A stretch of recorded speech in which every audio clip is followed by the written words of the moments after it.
कशाचं प्रतीक आहे? पवित्रतेचं प्रतीक आहे. आपल्या पतीचं सौभाग्य वाढावं म्हणून कुंकू लावल्या जातं दोन भुवयांच्या मध्ये.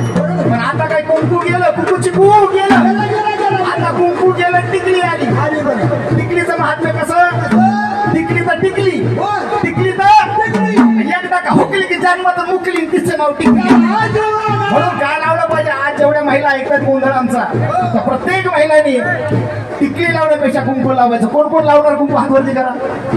कुणीच नाही लावणार, नाही लावणार. इकडं काहीतरी आहे, परंपरा आहे जीवन अजून. आणि म्हणून सडा सारे वन केले वाड्यात,